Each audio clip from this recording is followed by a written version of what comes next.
Yeah, you are allowed dragons. Want to pass on? Oh, you want to sit? Sit. You have to. Sorry. Go. One second.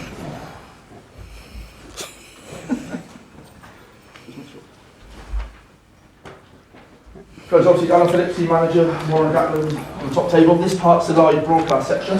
Writers will go outside and have a writer's sort of brief afterwards. Any questions for the top table part, Lauren? Afternoon, Warren. Afternoon. How many of these names were nailed on for you a month or so ago, and how many were you still mulling over with the other guys last night? There was no one nailed on a month or so ago. I think it was probably after last week we looked at the squad and we felt, it's 24, 25 that we thought were pretty good contenders, and there was then, another 9 or 10 that we were discussing afterwards. And in terms of the overall makeup of the squad, has it changed a lot in the last 3 games that you played? Or? In terms of your perception of what you thought you might bring and what these warm-up games have shown you? No, it probably hasn't changed massively from what we've probably originally went out to pick the squad from. We've seen a huge growth in a number of players during the time that we've been together. Probably the one area that did change, we've tried to be as transparent as possible, is all the way through with the players, taking them through what our thought process was about the makeup of the squad, 18-13 split. Our original thinking was 6 props, but we decided to go with 5. But there's always got to be some compromise somewhere in the squad, whether it's at 10s or just second row or somewhere. And so that's the one position where we're potentially a little bit light, but we've been doing some work with Wyn Jones in terms of covering that tight head position to make up. So that we've got sufficient cover there if we do get an injury there. Warren, you mentioned in the run-up to this announcement that breaking the bad news to those who miss out would be the hardest part of your job. How has it been, that process for you? Yeah, it's having experience and knowing myself the disappointment of missing out on the World Cup squad. So I spoke to some players about 1 o'clock today. Obviously it's a difficult conversation there. They're pretty disappointed, but I've got to say that we've had a World Cup WhatsApp group, and the players that have missed out, I think all of them nearly have commented on the WhatsApp group and wished the guys all the best. And I think it's a sign of character of the players that have missed out, and those players that have missed out will be on our standby list if we do pick up any injuries over the next few weeks. But it's not an easy conversation to have, obviously, delivering that sort of news. 2 of the most notable names perhaps to miss out, the props, Rob Evans and Samson Lee. Can you talk us through the decisions there? Yeah, look, when we decided to go with the 5 props, one of the big discussion points was just how durable the props were, and Rob's probably hasn't trained a lot in the lead up to the World Cup matches. He came in with a shoulder injury after surgery, then he's picked up a neck injury and a couple of back issues as well. So he hadn't played a lot. And Samson, he's probably missed a few campaigns through injury, had a hamstring issue this year, so during the campaign as well. So, we looked at the durability of the props coming in, and someone like Rhys Curry, who's made incredible progress, really, probably the last few weeks. He's dropped 10 kilograms. I thought he did well yesterday. He's a big man, but I think apart from one day where he found it tough, where his calves were a bit tight early on in the training camps. He hasn't missed a training session, hasn't been in the physio room. So and given the other props are pretty durable in terms of Thomas and Dylan as well. So that was probably some of the consideration that we had about particularly when we decided to just go with the five props, because with Cory Hill not probably being available until the second game, then Aaron Shingler covers us in that second row position, so then we decided to go with the 6 loose forwards. You've gone for Rhys Patchell as one of your 10s, Warren, ahead of Jared Evans. Was that a difficult, tight call, or what was you thinking? I thought yesterday Rhys came on and gave a pretty solid performance in the second half. It was tough for Jared in that first half, and that was probably the decision on yesterday's performance. And Jared's an incredibly talented young player, and I'm sure his time will come sometime in the future. But I thought Rhys controlled the game nicely when he came on. He scored a good try, kicked his goals as well. He has had experience, and for us with Rhys, the whole time he's been with us has been about rebuilding his confidence. He came in not being picked for the Scarlets, sort of been on the bench, not having a lot of rugby, so it was about us just bringing him on slowly and trying to give him that confidence and belief that he was capable of performing at this level, and I thought he did a good job yesterday. And overall, Warren, how would you rate the strength of this squad compared to the other teams going to the tournament? Is it good enough to win? I think it's good enough to win. I think the most difficult thing about this squad is the depth that we've created over the last 3 or 4 years, and so we've left out some real quality players that in the past, when you're picking a World Cup squad, you may have been happy with 23 or 24 and the others making up the numbers. You're not quite sure about their ability and quality, but we've left out some real class players. I thought Owen Lane had a good game yesterday, played well, so he's definitely a player for the future. Like I said, we've left out 2 experienced props, an experienced player, and Bradley Davis been left out as well. So, and you got players who aren't available, someone like Rhys Webb, of course. So, I think the depth of the squad and the difficult decisions we've made is a sign of the preparation that's gone into the last 3 or 4 years, and so. Yeah, I think we're going there with a lot of self-belief and a lot of confidence.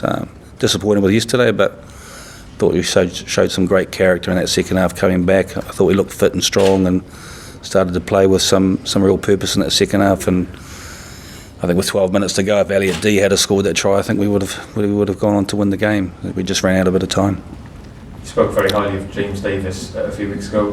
Warren's a big chance for him, and the fact that he's made the squad, what have you made of his progress? Yeah, look, he's had some injury issues, and during the season, I thought he gave a pretty good performance yesterday for someone who hasn't played a lot of rugby. At 23 minutes against England, but he worked incredibly hard, and a couple of turnovers as well, and he's got that ball carrying ability. So look, we've got some real strength and depth in that back row, and some options and some combinations that we can look at, and so really pleased with how he's come on. He'd be absolutely delighted to go, and he's an important member of the squad.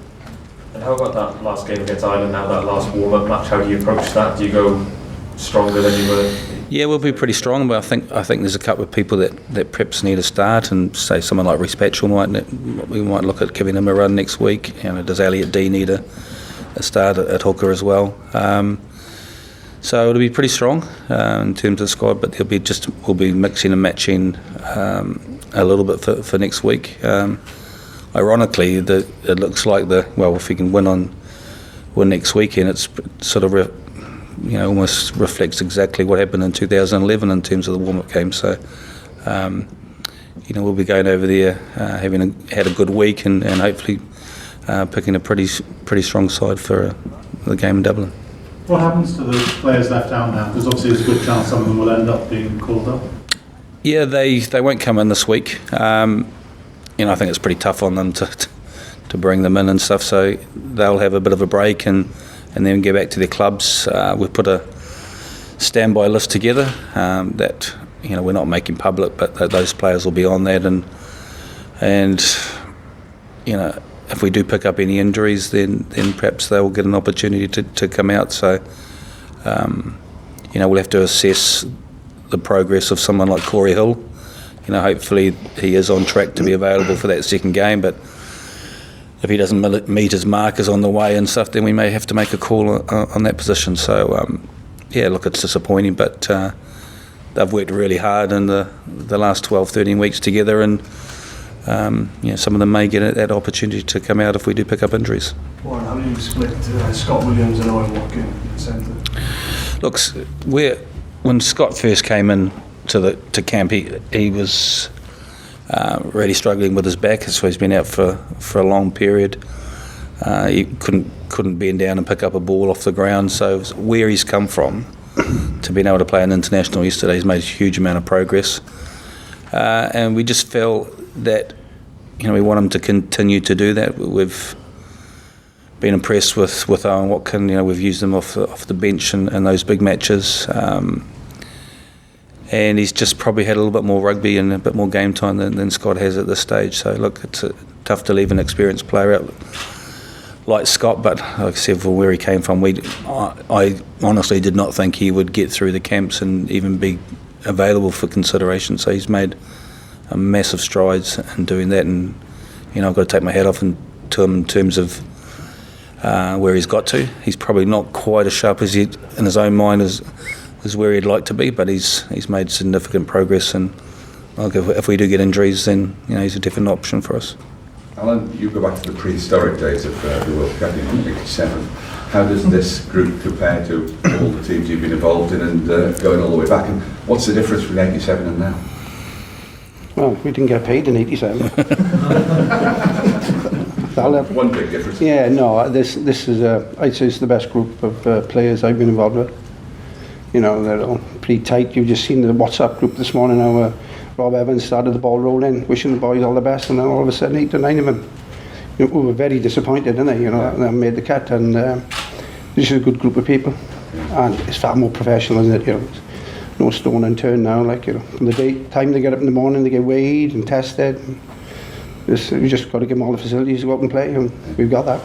And the gentleman on your right is going to be leaving at the end of the World Cup. Can he bring it home? I think we can, yeah. And what sort of impacts he had? Oh, unbelievable, isn't it? It's there for everybody to see. He did get a bit emotional yesterday in the team talk. First time I've seen him, tears, and on the bus journey in. And we just all a bit disappointed, really, that we didn't fetch up a result for him now. So next week now, I know he's got one eye on next week now. So was it easier to keep it checked than Hansen or Henry? Well, different human beings, you're talking about. One was nocturnal. Graham, I didn't work with Graham that long, really, so great guy to work with. But you did keep him in check? I've never had to.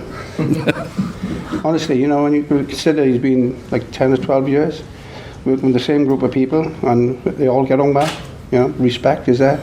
I see him with the players, the way he speaks to them. Very sharp operator, boys, I have to say. Warren, from what you've seen over the last few weeks, you've seen England at close quarters, you've seen Ireland close up. What's the relative strength going to the tournament of the Northern Hemisphere to the South? Where do you think the strength lies going to this World Cup compared to previous? I think this is the most open World Cup we've had for a long time. I know the All Blacks losing in Perth was a bit of a shock in terms of that result, down to 14 men, but they just showed when their minds are on it what they can do the following week to Australia. South Africa look like they're improving all the time.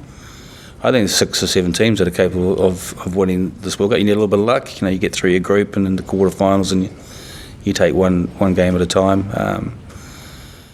I think we go there with a lot of confidence. England, they'll be tough out there. They've got a huge side, big physical forward pack, big backs, and they've got a very good chance as well, I think. So we know we're in great condition physically, and I think for a lot of people watching yesterday's game would have seen how strong we were in that second half, and we've still got a few weeks to get things together to help us prepare. So look, I think the Northern Hemisphere have got a great chance of doing well in this World Cup.